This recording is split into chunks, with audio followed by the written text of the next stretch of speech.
ভারতে পশ্চিমবঙ্গের একটি পূজা মণ্ডপ ঘিরে বিতর্কের সৃষ্টি হয়েছে। সেখানে অসুর রূপে ফুটিয়ে তোলা হয়েছে বাংলাদেশের অন্তর্বর্তীকালীন সরকারের প্রধান উপদেষ্টা প্রফেসর ডক্টর মোহাম্মদ ইউনূসের মুখাবয়ব। মুর্শিদাবাদের ওই মণ্ডপে দেবীর হাতে পাকিস্তানের প্রধানমন্ত্রী শাহবাজ শরীফের কাটা মাথাও দেখানো হয়েছে। বিষয়টি ঘিরে সামাজিক যোগাযোগ মাধ্যমে চলছে আলোচনা সমালোচনা। বিতর্কিত এই থিম দেখতে মণ্ডপে ভিড় করছেন দর্শনার্থীরা। কেউ বলছেন শিল্পী সুলভ বার্তা, আবার কেউ বলছেন সীমা লঙ্ঘন। পূজা আয়োজকদের দাবি এটি দেশের শত্রুদের বিনাশের প্রতীক উপস্থাপনা। जो आप दिख रहे हैं वो प्योरली कोइंसिडेंटल है। আপনারা যা দেখছেন এটি বস্তুত কাকতালীয়।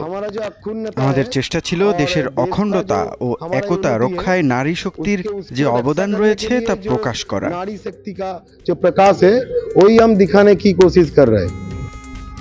একই জেলার আরেকটি মণ্ডপে যুক্তরাষ্ট্রের প্রেসিডেন্ট ডোনাল্ড ট্রাম্পকে মহিষাসুরের রূপে সাজিয়েছেন শিল্পীরা। পুজো কমিটির মতে আন্তর্জাতিক রাজনীতির প্রতারণা ও বিশ্বাসঘাতকতার প্রতীক হিসেবেই এই উপস্থাপনা। অসুরের রূপে এবার দেওয়া হচ্ছে ডোনাল্ড ট্রাম্পকে। আমাদের উপর যে 50% ট্যাক্স লাগিয়েছে সেটার জন্য আমাদের মোদি যে আমাদের বন্ধু ভাবতো ডোনাল্ড ট্রাম্পকে, সেটা যে বন্ধু হয়ে বিশ্বাসঘাতকতা করেছে মোদির ওপরে, আমাদের ভারতবর্ষের ওপরে, সেটার জন্য আমরা একটা অসুরের সমতুল্য ওকে দিয়েছি। তাই ওকে একটা অসুর রূপে আমরা বিয়ে করেছি। এর আগেও এমন ব্যঙ্গাত্মক থিম ঘিরে পশ্চিমবঙ্গে বিতর্ক জন্মেছিল। 2022 সালে কসবায় এক মণ্ডপে মহাত্মা গান্ধীর আদলে বানানো হয় অসুরের মূর্তি। তখন অবশ্য প্রশাসনের হস্তক্ষেপে বন্ধ হয়েছিল ওই মণ্ডপ।